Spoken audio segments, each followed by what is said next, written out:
King David is one of the central figures in the Old Testament, placed on the Mount Rushmore of biblical figures along with Jesus Christ, Moses, and Paul.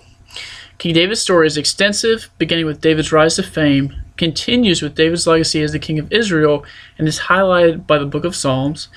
David defeats Goliath and wins a nation's support as a child. David's lineage even includes the Christ. Looking at 2 Samuel 11, however, we see a duality to David's complex character. It is difficult to see David as a man after God's own heart when reading this isolated passage. David was a powerful king, military leader, devout follower of the God of Israel, but David was also a human whose greatest failure was chronicled by the authors of the Old Testament in an effort to show us that while no one is unblemished, God does forgive us of all transgressions. Our lesson for the day is coming from 2 Samuel 11. In the spring, at the time when kings go off to war, David sent Joab out with the king's men and the whole Israelite army. They destroyed the Ammonites and besieged Rabbah, but David remained in Jerusalem. One evening, David got up from his bed and walked around on the roof of the palace. From the roof, he saw a woman bathing. The woman was very beautiful, and David sent someone to find out about her. The man said, "She is Bathsheba, the daughter of Eliam, and the wife of Uriah the Hittite." Then David sent messengers to get her. She came to him, and he slept with her. Now she was purifying herself from her monthly uncleanness. Then she went back home. The woman conceived and sent word to David, saying, "I am pregnant." So David sent this word to Joab, "Send me Uriah the Hittite." And Joab sent him to David.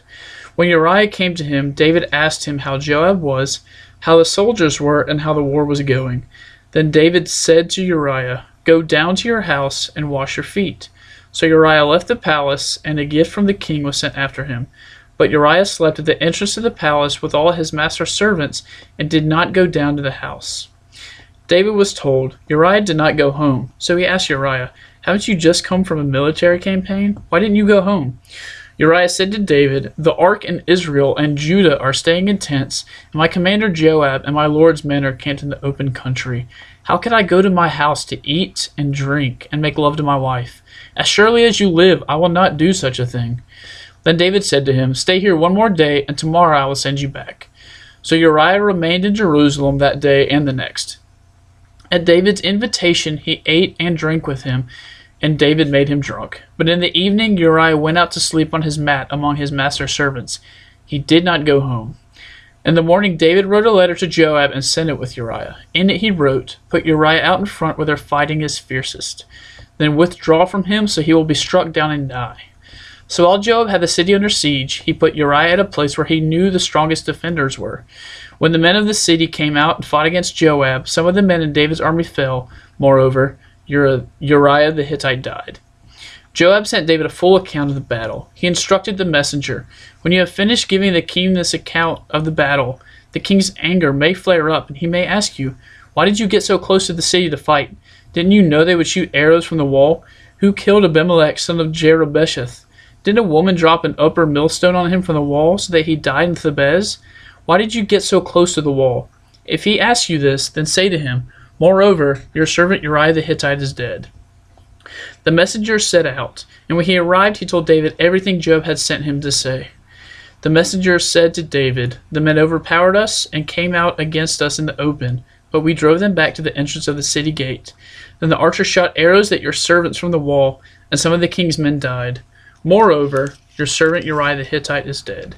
David told the messenger, "Say this to Joab, 'Don't let this upset you. The sword devours one as well as another. Press the attack against the city and destroy it.' Say this to encourage Joab." When Uriah's wife heard that her husband was dead, she mourned for him. After the time of mourning was over, David had her brought to his house, and she became his wife and bore him a son. But the thing David had done displeased the Lord. In the story of David and Bathsheba, David is immediately placed in a precarious situation by his own doing. Close inspection of the introductory verse provides what a literary reader would claim as foreshadowing. As a theological scholar and practicing Christian, I read this verse as David committing an egregious sin that lays the foundation for the rest of the passage. In the spring, at the time when kings go off to war, David sent Joab out with the king's men and the whole Israelite army. They destroyed the Ammonites and besieged Rabbah, but David remained in Jerusalem. My focus is on the beginning and the end of this introductory statement. At the time when David goes off to war, David remained in Jerusalem. David was the king of Israel. Per the information provided for us, David should have been out at war with Joab and the Israelite army. Before the passage even begins to discuss Bathsheba, the author establishes that David was already diverging from his duty as the king of Israel. I ventured into working with teenagers because of the role that my faith has played in my life, my compassion for students on the outside looking in, and lastly, I'm still a teenager. I can remember so many times after I was in trouble for doing something I will eloquently describe as stupid, I would say, I was in the wrong place at the wrong time. In hindsight, David must have felt this way when looking back to how things progressed with Bathsheba. The fallacy in that argument from both myself and David is that we placed ourselves in our respective situations in the first place. Wrecking my friend's car in the 11th grade was certainly an accident worthy of the wrong place at the wrong time excuse, but had my friends and I not been egging a house before that incident, things may have turned out quite differently. The same goes for David. If David were not dodging his responsibility as a king to be at war, David would not have been in the position to gaze across the Jerusalem rooftops and see Bathsheba washing herself. Upon seeing Bathsheba bathing on the rooftop, David sent a messenger to fetch her. We now get into David compounding and multiplying sins.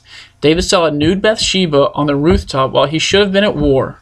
To make matters worse, David then involves someone else in his sin by sending a messenger to gather information on Bathsheba. David does not take matters into his own hands. David recruits someone else to do that for him. David has brought the information that Bathsheba is the daughter of Eliam and the wife of Uriah the Hittite. Once David and Bathsheba meet, David immediately sleeps with Bathsheba and impregnates her.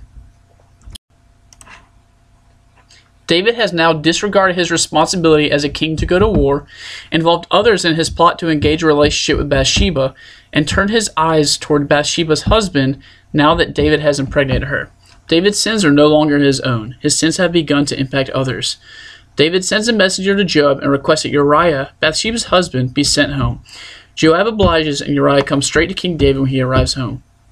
David's intention is for Uriah to go home to Bathsheba and make love to her so that no one will know of David and Bathsheba's indiscretion except for David, Bathsheba, the man that gathered info on Bathsheba, and the messengers that brought Bathsheba to David. Uriah refuses to return home because the ark and Israel and Judah are staying in tents, and my commander Joab and my lord's men are camped in the open country. How could I go to my house to eat and drink and make love to my wife? As surely as you live, I will not do such a thing. David clearly did not plan on Uriah being such an honorable man. David's position of authority over Uriah was such that Uriah would never consider dishonoring David by submitting to the request that David himself asked of Uriah. David had to try another tactic, so Uriah was invited to eat and drink with David the next night. David ensured that Uriah would become intoxicated, assuming that Uriah would stumble home, but Uriah did not fold. David's sin demanded to be covered up, though. David sent a messenger back to Joab, along with sending Uriah back to the battlefield. The message to Joab was simple and succinct.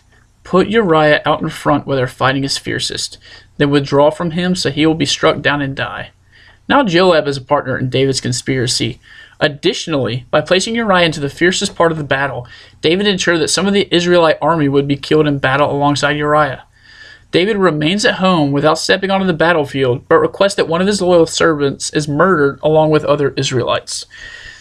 David is steadily committing sin after sin to cover up his adultery with Bathsheba. The passage ends with a somber selection of 2 verses. When Uriah's wife heard that her husband was dead, she mourned for him. After the time of mourning was over, David had her brought to his house, and she became his wife and bore him a son. But the thing David had done displeased the Lord. I find the ending to this selection horrifying. David gets a married woman pregnant, kills her husband, and then takes her as a wife. Reading through the entire passage, the Lord is not even mentioned until the very last word. King David, a man who is considered closer to God than anyone else has ever been, never once consulted God on the decisions he was making. David's disobedience to God results in the death of the son that Bathsheba bears him. Our sins do not affect only us, and that is what is so dangerous about disobedience to God. I have to remind myself often that God is a little smarter than I am in times like these. Had David followed God's plan for his life, David would have been at war and avoided the temptation in the first place. The encompassing lesson for this scripture comes around 200 pages later in my Bible. David writes Psalm 51 as a plea for mercy to the Lord. David did something amazing in the psalm. He requested the Lord, "Grant me a willing spirit to sustain me. Then I will teach transgressors your ways, so that sinners will turn back to you." David asked the Lord to allow him to use this failing as a teachable moment for others.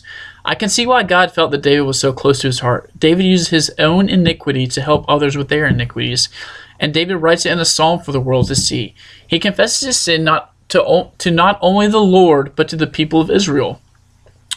The incredible thing is that God permits his request. I sometimes look at the story of Moses as an incredibly inspiring story of a shy, murderous, unwilling leader rising up because of the power of God. But Moses took a life in a fit of rage. David's act of murder was premeditated. David schemed to get Uriah killed in order to hide the transgression that he committed with Bathsheba. David requests forgiveness and acknowledges that sin is always before me. So how many of you have involved someone else in a sinful venture? Committed adultery? Murder even?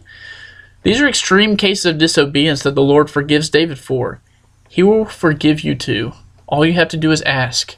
And for what it's worth, David and Bathsheba had another son and named him Solomon.